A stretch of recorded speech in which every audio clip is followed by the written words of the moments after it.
Long ago, before the rivers ran deep, and the forests grew thick, all animals could speak like humans. The world was still young, and the animals lived in harmony back then. The crocodile was not like the one we see today. He had a smooth, shiny skin, a long tail, and most importantly, he had a long, thick tongue that could twist, curl, and taste the sweetness of every fruit that fell into the river. The crocodile was proud of his tongue. He would boast about it every day. "Look at me," he would shout. "From the riverbank I can taste things no one else can. My tongue is better than the lion's roar or the eagle's whinch." Other animals grew tired of his pride. Every time the elephant came to drink, the crocodile would flick his tongue and say, "You have a long trunk, elephant, but you can't taste the sky like I can." When the monkey swung through the trees, the crocodile would laugh. "You jump and climb, monkey, but your tongue cannot dance like man." Even the birds were not spared. The crocodile once told the parrot, "You speak too much, parrot, but you've never tasted the rainbow on your tongue like I have." The animals were patient, but crocodile's pride was too much. They decided to talk to wise old tortoise who lived deep in the forest. Tortoise was slow, but his wisdom stretched longer than the river. On the evening, all the animals gathered near the baobab tree. "We must do something about Crocodile," said Lion. "He thinks he is better than all of us." "Mocks everyone," said Giraffe. "Even the birds have stopped singing when Hasses sneer." Monkey scratched his head. "We need to teach him a lesson, one he will never forget." Tortoise thought for a long time. His shell gleamed under the moonlight. Then he smiled slowly. "Yes," he whispered, "I have an idea. But we must all help." Next day the animals went back to their daily lives, but each of them had a secret role to play. The plan had begun. Meanwhile, Crocodile lay on the riverbank with his mouth open wide as usual. His tongue lay long and red like a soft mat. He was sunbathing and humming to himself. "Oh, what a tongue I have," he sang. "No animal has a better gift than I do." Just then Monkey appeared with a basket of sweet mangoes. "Good day, Crocodile," Monkey called. Crocodile sat up. "Good day, mango bringer," he replied, grinning wide. Monkey smiled. "These mangoes are so sweet they melt on your tongue. Would you like to try one?" A crocodile's eyes sparkled. "Of course, give it." Harry Monkey tossed a mango. Crocodile caught it and swallowed it whole. Then he smacked his lips and wagged his tongue. "Wem, so soft, so sweet. My tongue has never tasted anything so fine." From behind the trees, Tortoise and Parrot watched carefully. Next, Parrot flew in with a red berry in her beak. "Crocodile, would you like to taste a magic berry? It's sweeter than anything in the world." Crocodile's eyes grew even wider. "Give it here, I must try it." Parrot dropped the berry into his mouth again. Crocodile wagged his tongue and closed his eyes. "Oh, what a flavor," he moaned. "My tongue is a blessing from the heavens." At that moment the wind blew gently across the river. It whispered to the trees, and the trees whispered back. The river began to stir. Then came Tortoise slowly, carefully. He climbed onto a rock near the crocodile. "Crocodile," he said in his soft, wise voice, "do you know why you can taste so well?" Crocodile opened one eye. "Of course, because my tongue is the best tongue ever." Medino, Tortoise replied. "It is because the river goddess gifted you that tongue, but now she is not happy with you." Crocodile blinked. "What do you mean?" "Says you boast too much," said Tortoise. "You use your gift to make others feel small. The river is her home, and she has been watching you." Crocodile's mouth slowly closed. He looked at the water around him. "She told me to warn you," Tortoise continued. "If you do not learn to be humble, she will take back her gift." Crocodile laughed. "Ha, take my tongue, let her try." Just then the river began to bubble.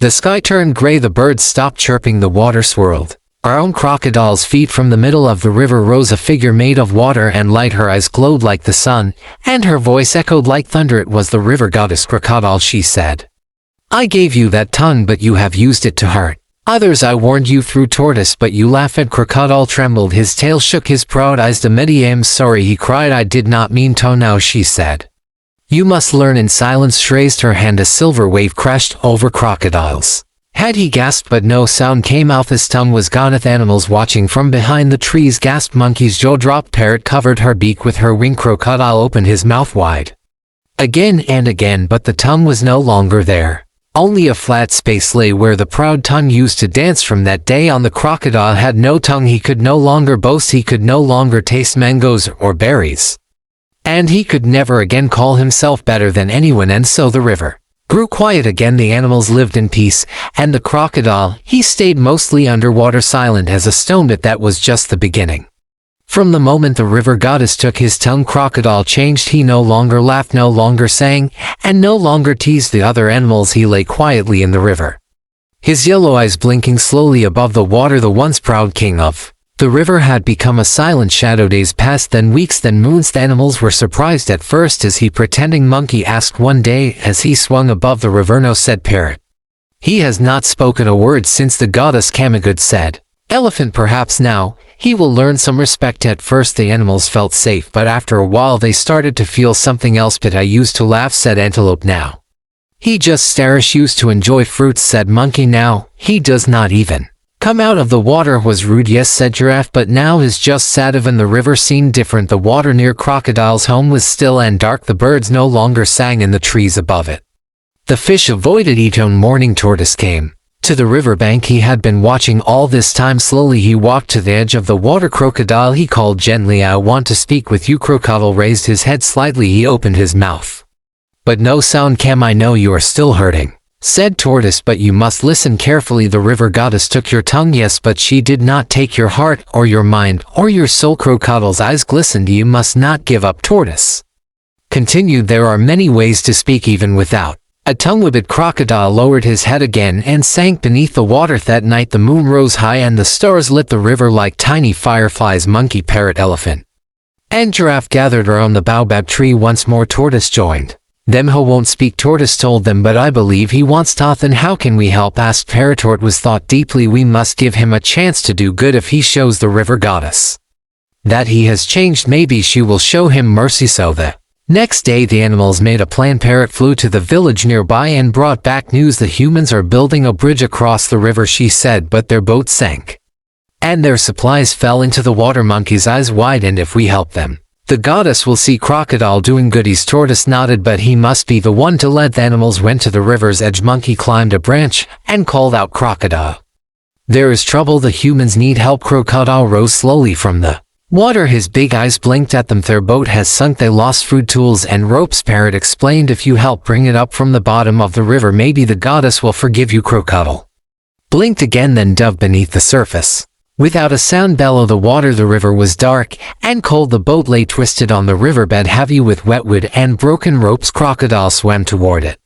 He wrapped his strong body around the boat's frame. He tugged, he pulled, he pushed. With his tail, bit by bit, he dragged pieces to the surface. The animals watched, and now even Lion came to see how after our Crocodile worked. He brought up a basket of tools, then a box of food, then long pieces of rope. The humans standing on the riverbank stared in wonder. That Crocodile is helping us, one shouted. By nightfall the river was calm again. All the broken supplies lay neatly on the shore. Crocodile swam slowly back and rested his head on the sand, exhausted. The river goddess did not appear that night, not the next day either. Still Crocodile did not give up. Every day he looked for ways to help. He pushed fallen logs out of the river path. He guided lost animals across the stream.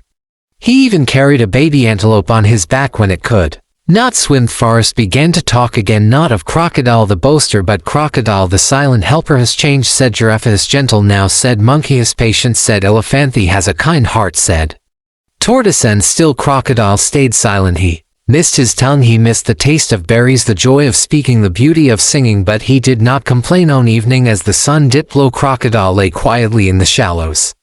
The river around him glowed gold. Suddenly the wind picked up, the water shimmered, a soft light began to rise from the center of the river. The river goddess appeared again, tall and shining, her voice like a breeze across the water. Crocodile, she said, lifted his head slowly. Have watched you, she said, you who once used your tongue for pride, now use your silence for kindness. I see your heart has changed. Crocodile opened his mouth hopeful. The goddess smiled gently, but a tongue is not only for tasting, it is a tool and a test. You failed once, but you have learned through silence. Crocodile blinked. Wait, and you cannot give your tongue back, the goddess said, but I will give you something greater. She touched the water and it glowed around him. From this day your silence will carry strength. You will not speak, but all who see you will remember your lesson. You will be feared, respected, and you will protect this river forever. Crocodile bowed his head. Goddess faded into mist. The river still didn't.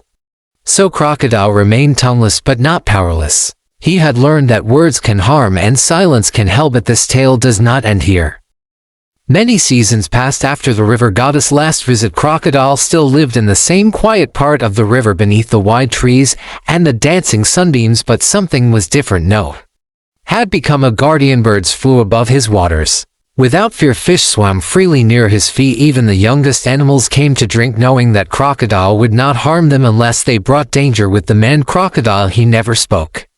He never boasted. He never tasted the fruit that floated downstream, but his eyes, wise and calm, watched everything. One day a group of young animals gathered under the shade of a palm tree beside the river. A small goat still learning to walk pointed toward the water. "Why does crocodile never speak?" she asked her friend. A baby zebra added, "And why does he never eat fruits like the others?" None of them knew the answer, so they ran to find Tortoise, who now spent his days resting near the oldest tree in the forest.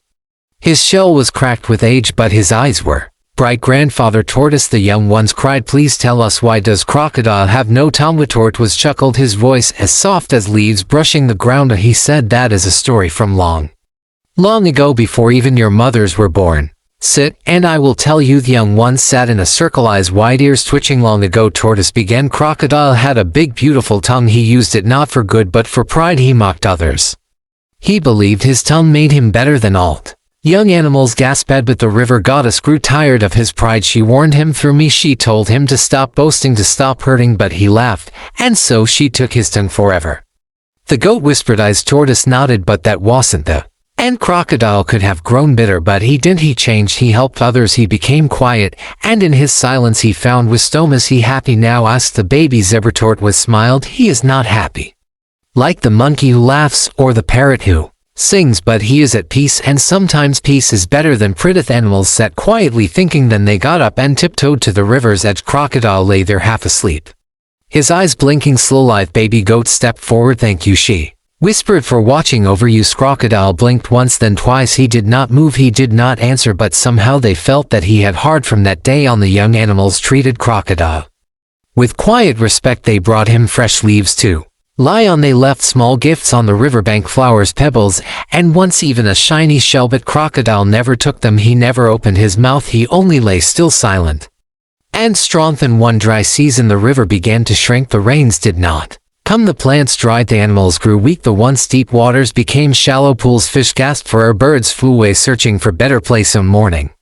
a terrible thing happened. A fire broke out on the other side of the forest. The wind carried flames fast, and soon smoke covered the sky. The animals ran, elephants stomped through the bushes, monkeys screamed from the treetops, even the lions fled. But near the river a group of young animals was trapped. The fire circled around them. A baby warthog squealed, a turtle cried. The path behind them was burning, and the river had grown too narrow and muddy to cross. The animals screamed for help, and from the deep end of the river Crocodile Rosses saw the flames. He saw the trapped little ones, and without a sound he moved. He crawled across the mud, dragging his heavy body. He slid past burning leaves. When he reached the trapped young ones, he lowered his back limb.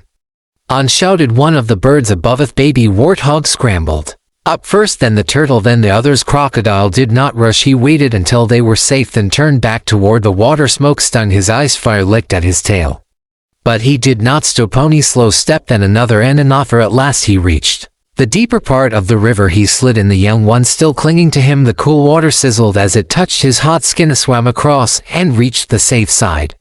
The animals cheered, the mothers cried in relief. The sky slowly cleared, and the rains finally came that night, washing away the ashes. Next morning the forest smelled clean, birds returned, flowers opened, the river was full again, and Crocodile returned to his quiet place. In the deep part of the river he rested his head on the shore and closed his eyes. Tortoise came to visit him that evening. "You saved their lives," he said. Crocodile blinked on, said, "The river goddess saw what you did." Tortoise added softly. Just then a soft ripple moved through the water. The wind carried a sweet scent. The surface of the river shimmered once more. The river goddess rose again, her face kind and gentle. "You have become more than I ever expected," she said. "You have kept peace. You have shown courage. You have protected those weaker than you. And you did it all without a tongue." Gesh touched the water. "You do not need a tongue to be powerful. You do not need words to be wise. Your silence speaks louder than pride ever could." Then she vanished. Once more Crocodile stayed the same. He did not ask for his tongue back. He did not ask for a reward. He simply returned to his silent, watchful life. And from that day on, every time an animal came to drink from the river, they remembered the story of the crocodile who once boasted too much, crocodile who lost his tongue but gained something for a great respect. And that is why till this very day the crocodile has no tongue, but his silence still speaks. The end.